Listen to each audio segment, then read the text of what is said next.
ചേട്ടാ കാര്യങ്ങളൊക്കെ അറിഞ്ഞു, കുഴപ്പമൊന്നുമില്ലോ അല്ലേ? ഇൻസ്പെക്ടർ നമുക്ക് വേണ്ടപ്പെട്ട ആളാ, എന്ത് വേണമെങ്കിലും ചെയ്തു തരും. ഒരു പ്രശ്നമില്ല, എല്ലാം കഴിഞ്ഞില്ലേ? നിങ്ങൾ എന്തിനാ ഇങ്ങോട്ടൊക്കെ വന്നത്? നശിച്ചു പോണെങ്കിൽ പോട്ടെ എന്ന് വിചാരിക്കണമായിരുന്നു. പോലീസ് സ്റ്റേഷനിലേക്കൊക്കെ വരേണ്ട ആളാണോ നിങ്ങൾ? ഇന്ന് പോലീസ് സ്റ്റേഷൻ, നാളെ കോടതി, പിന്നെ ജയിലില്. ഞാനും നിങ്ങളുടെ ഒപ്പം തന്നെ വന്ന് നിൽക്കേണ്ട ആള് തന്നെയാ. എന്തോ കുറച്ചു നാളായിട്ട് യോഗ്യനായിട്ട് ഇങ്ങനെ നിൽക്കുന്നു. എന്റെ പൊന്നു ചേട്ടാ, ഞാൻ ഇവരോട് എന്തൊക്കെ പറഞ്ഞു നോക്കിയെന്നറിയാവോ? ഇവര് നന്നാവുമെന്ന് എനിക്ക് തോന്നുന്നില്ല. എന്ത് ചെയ്യണം ഏത് ചെയ്യണമെന്നൊന്നും മനസ്സിലാവുന്നില്ല. എന്നാ ശരി ചേട്ടാ, ഇൻസ്പെക്ടറെ കാണാൻ ഞാനിപ്പോ തന്നെ വരാം. ഇവന്മാരോട് മര്യാദക്കൊക്കെ നടക്കം പറയണം, അല്ലെങ്കിൽ നമുക്ക് തന്നെ ബുദ്ധിമുട്ട്.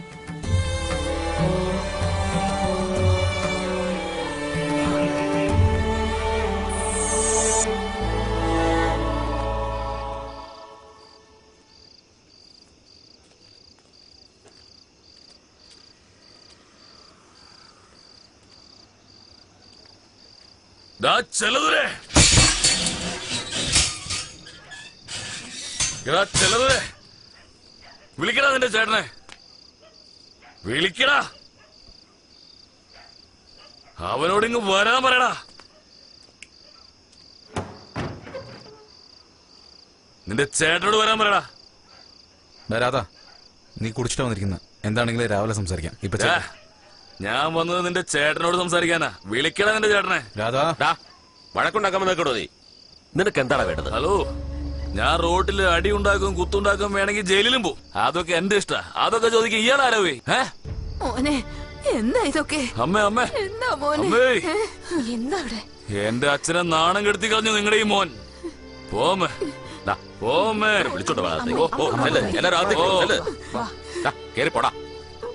എന്താ ചേട്ടാ നിക്ക്. രാധാ, എല്ലാം രാവിലെ സംസാരിക്കാം. നീ വീട്ടിൽ നീ ചുമ്മാ ഇരിക്കടാ. ഇന്ന് നിന്റെ ചേട്ടൻ എന്റെ അച്ഛന്റെ മുന്നിൽ വെച്ച് എന്തൊക്കെ പറഞ്ഞെന്നറിയോ നിനക്ക്? ഞങ്ങൾ അച്ഛനെ മോനും പിരിക്കാൻ നോക്കായിരുന്നത്. ഓ, അല്ലെങ്കിൽ നീ വലിയ യോഗ്യനല്ല. എന്റെ യോഗ്യതയെ കുറിച്ച് തനിക്ക് എന്താ അറിയാടോ? എന്നേക്കാൾ കൂടുതൽ യോഗ്യത ഇവനുണ്ടെങ്കിൽ താൻ കൊണ്ട് നടന്നോടോ. ഇവൻ ആരുടെ വാല് പിടിച്ച് നടക്കണെന്ന് തനിക്ക് അറിയാമോ? ലോകത്തിലെ ഏറ്റവും വലിയ ഫ്രോഡാ JP. അവന്റെ കൂടെ കൂട്ടിപ്പോ തന്റെ അനിയൻ. അത് എന്റെ ഇഷ്ടമാണ്, അത് ചോദിക്കാൻ നീ ആരാ? പിന്നെ എന്തിനാണ് നിന്റെ ചേട്ടൻ എന്നെ കുറിച്ച് എന്റെ അച്ഛനോട് സംസാരിച്ചത്? ഞാൻ സംസാരിക്കൂടാ. വെറുതെ നടന്നിരുന്ന ചെക്കനെ വിളിച്ചുകൊണ്ടായി വെള്ളം അടിച്ച് വഷളാക്കിയിട്ട് നീ വലിയ വർത്താനം പറയുന്നടാ. എന്താ പറഞ്ഞെന്ന്? താനെന്താ പറഞ്ഞെന്ന്? നിനക്ക് മര്യാദ അത്രേ ഉള്ളൂ. നിന്റെ ചേട്ടൻ ഇവ കാര്യങ്ങളൊക്കെ പറയുമ്പോ നിന്റെ വായിൽ കൊഴുക്കട്ടായിരുന്നോ? ഞാനാണല്ലോ നിന്നെ നാശാക്കിയത്, ഞാനല്ലേ? തന്റെ അനിയൻ കാരണമാണോ എന്റെ ജീവിതം ഇല്ലാണ്ടായത്? ഭക്ഷണം കഴിക്കാൻ പറ്റുന്നില്ല, ഉറങ്ങാൻ പറ്റുന്നില്ല, ഇഞ്ചിഞ്ചായി മരിച്ചോണ്ടിരിക്കാണോ? അതിനൊക്കെ കാരണം ആരെന്നറിയോ തനിക്ക്? എല്ലാം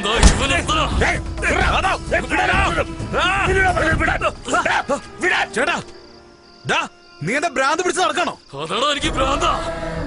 ഭ്രാന്ത് പിടിച്ചോണ്ട് അറിഞ്ഞോണ്ടിരിക്ക. ചിലതുവരെ ഇനി ഒരിക്കൽ കൂടി നിന്റെ ചേട്ടൻ എന്റെ കാര്യത്തിൽ ഞാൻ താഴെയിട്ടാണ് കേട്ടല്ലോ. വെട്ടി തുണ്ടം തുണ്ടാക്കും. ഇതോടെ തീർന്നു എല്ലാ ബന്ധവും.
ഞാൻ വന്നെന്തിനാന്ന് വെച്ചാ രത്നന്റെ കുടുംബവും എനിക്കും കോർട്ട് കേസെന്നൊക്കെ പറഞ്ഞ് ഒരുപാട് പ്രശ്നങ്ങളുണ്ടനിയ.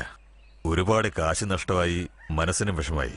ഈ പ്രശ്നത്തിൽ നിങ്ങൾ ഇടപെടേണ്ട ആവശ്യമില്ലെന്നാണ് എനിക്ക് തോന്നുന്നത് അനിയ. അച്ഛനെ എല്ലാവർക്കും അറിയാം, എല്ലാവർക്കും നല്ല ബഹുമാനമുണ്ട്. നീയാണെങ്കിൽ ഒരേ ഒരു മകനും. പിന്നെ നിനക്ക് കല്യാണം കഴിക്കണം, ഭാര്യയും കുട്ടികളും ഒത്ത് നന്നായി ജീവിക്കണം. ഇങ്ങനെയൊക്കെയുള്ള ഒരുപാട് കാര്യങ്ങളില്ല അനിയ. ചേട്ടനോടുള്ള സ്നേഹം കൊണ്ട് പറയുന്ന പോലെയല്ലല്ലോ ഇത്. എന്റെ അച്ഛന്റെ അമ്മയുടെ മുന്നിൽ വെച്ചൊന്ന് ഭീഷണിപ്പെടുത്താൻ വന്നതാണോ? അനിയ, എന്തൊക്കെ വിചാരിച്ചാലും ഞാൻ പറയാൻ വന്നത് തന്നെയാ. നീ നിന്റെ കാര്യം നോക്കി ജീവിക്കേ, ഞാൻ എന്റെ കാര്യം നോക്കി ജീവിച്ചോളാം. പറഞ്ഞു കഴിഞ്ഞില്ലേ? എന്തായാലും നിങ്ങൾ നിങ്ങളുടെ വഴി നോക്ക്, എന്റെ വഴി ഞാൻ നോക്കിക്കോളാം. നീ എന്തോ തീരുമാനിച്ചുറപ്പിച്ച പോലെയാണല്ലോ പറയുന്നത്. ഇനി നടക്കാൻ പോകുന്ന വെട്ടിലും കുത്തിലുമൊക്കെ നിന്റെ തലയുണ്ടാവരുതെന്ന് ഞാൻ പ്രാർത്ഥിച്ചോളാം. എടോ JP, ആരെ വീട്ടിൽ കയറി വന്ന് ആരുടെ തല ഉരുളുന്നാ പറയുന്നത്? എന്റെ മോന്റെ തലയോ? അതിന് ഇനി ഒരു ജന്മം എടുത്ത് ആരെങ്കിലും വരണോ? അറിയോ നിനക്ക്? നിനക്കുള്ള മര്യാദ അത്രേ ഉള്ളൂ, പോടാ. ഉണ്ണിയേട്ടാ, നിങ്ങൾക്കാകെ ഒരു ഒറ്റ മോനേ ഉള്ളൂ. അവനെ ബലി കൊടുക്കാൻ വേണ്ടി നിങ്ങളൊരു കാരണമാവരുത്. JP, പുതിയതായിട്ട് ഒരുത്തും കൂടെ കൂടിയിട്ടുണ്ടെന്ന് കരുതി കലിയൊന്നും എന്റെ അടുത്ത് കിടക്കാൻ നിൽക്കണ്ട. ആ വീടിനൊരു പ്രശ്നം ഉണ്ടായിട്ടുണ്ടെങ്കിൽ ഈ രാധ അവിടെ ഉണ്ടാവും. അനിയ, ഇപ്പൊ താൻ പോവാൻ നോക്ക്.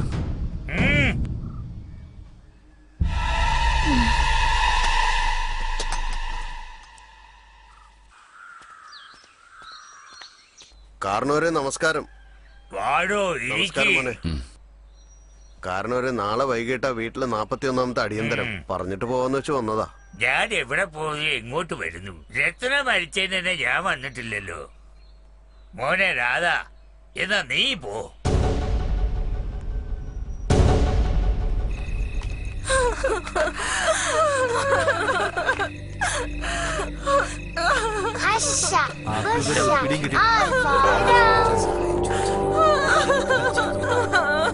നിങ്ങളെപ്പോഴാ വന്നത്? നേരത്തെ ബസ് കിട്ടിയില്ല, അതുകൊണ്ടാ. ചേച്ചി വന്നില്ല. എവിടെ?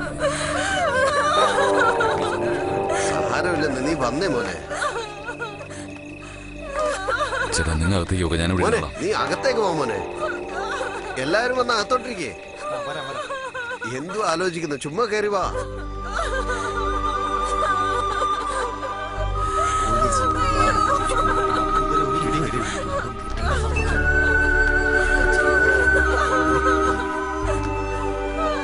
പൂജയ്ക്ക് സമയമായല്ലോ മോളെ, വേഗം തുടങ്ങാം. കർപ്പൂരം കാണിക്കേ.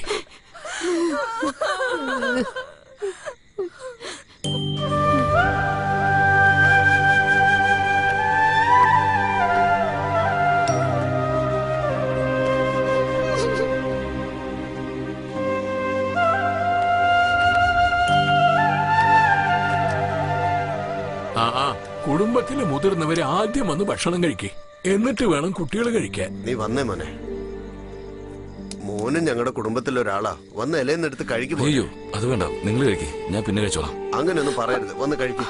അയ്യോ, ഞാൻ പോയി വിളിക്കട്ടെ? സാരമില്ല, നിങ്ങൾ കഴിച്ചോ. രാധാകൃഷ്ണ, വന്ന് ഭക്ഷണം കഴിക്കേ. ഞങ്ങൾ നേരത്തെ വിളിക്കേണ്ടതായിരുന്നു. വരൂ, വന്ന് ഭക്ഷണം കഴിക്കേ. വാ മോനെ.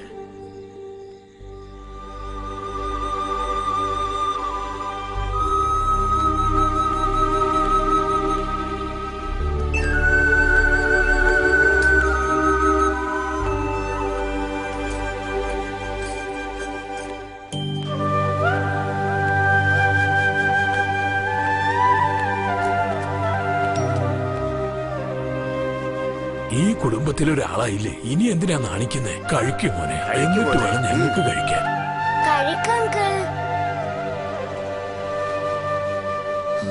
മോള് കഴിക്കേ.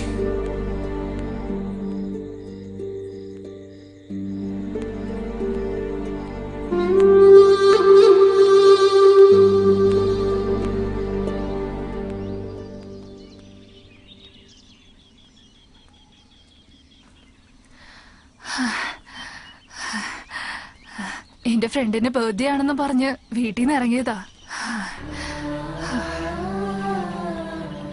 നീ വന്ന് കൊറേ നേരമായോ? വീട്ടിലെ ചടങ്ങെല്ലാം കഴിഞ്ഞ് വരുമ്പോഴേക്കും സമയം പിടിച്ചു, അതുകൊണ്ടാ ലേറ്റ് ആയി പോയത്. ഇന്നലെ രാധ ഞങ്ങളുടെ വീട്ടിൽ വന്നിരുന്നു. ആള് കാണാൻ മിടുക്കനാണെങ്കിലും ഭയങ്കര നാണക്കാരനാന്നേ. അദ്ദേഹത്തെ ഒന്ന് ഭക്ഷണം കഴിപ്പിക്കാൻ പെട്ട പാടുണ്ടല്ലോ. ഞങ്ങൾക്ക് മതിയായി. ഇപ്പൊ രാധയെ കുറിച്ച് സംസാരിക്കാനാണ് ഇങ്ങോട്ട് വന്നത്. അതെ, ഞാനിപ്പൊ എത്ര സന്തോഷത്തിലാ ഉള്ളതെന്ന് നിനക്കറിയോ? അങ്ങനെ എന്ത് സന്തോഷം നിനക്ക്? ഹേ, രാധയുണ്ടല്ലോ ഞങ്ങളുടെ കുടുംബത്തിലെ ഒരാളായി മാറി. അദ്ദേഹം ഉണ്ടെങ്കിൽ നിന്നെ എളുപ്പത്തിൽ എനിക്ക് വീട്ടിലേക്ക് കൂട്ടിക്കൊണ്ടു പോവാലോ. അവൻ കാരണം എനിക്ക് നിന്റെ വീട്ടിൽ കയറണമെന്നുള്ള നിർബന്ധമൊന്നുമില്ല. അതിന്റെ ആവശ്യം എനിക്കില്ല. നീ എന്താ ഇങ്ങനൊക്കെ സംസാരിക്കുന്നത്? രാധയെ കുറിച്ച് സംസാരിക്കുമ്പോ ദേഷ്യം വരുന്ന എന്തിനാ? അതെ, അങ്ങനെ തന്നെയാ. ഞാനും വന്നപ്പോ തൊട്ട് നോക്കിക്കൊണ്ടിരിക്കുക. രാധ വന്നു, രാധ ഇരുന്നു, രാധ കൈ കഴുകുന്നൊക്കെ പറഞ്ഞോണ്ടിരിക്കുന്നു. ഇതിനാണ് നീ എന്നെ കാണാൻ വന്നത്? നീ എന്താ ഇങ്ങനെയൊക്കെ പറയുന്നേ? അദ്ദേഹം നിന്റെ ഫ്രണ്ട് അല്ലേ? അപ്പൊ ഞാൻ സംസാരിച്ചാൽ എന്താ? വേണ്ട വദന, അവനെ കുറിച്ച് സംസാരിക്കില്ല, വിട്ടേക്ക്. അപ്പോ നിങ്ങൾക്കിടയിൽ എന്തോ കാര്യമായ പ്രശ്നമുണ്ട്. അതെ ഉണ്ട്. എന്ത് പ്രശ്നം? എല്ലാം അവസാനിച്ചു വദന.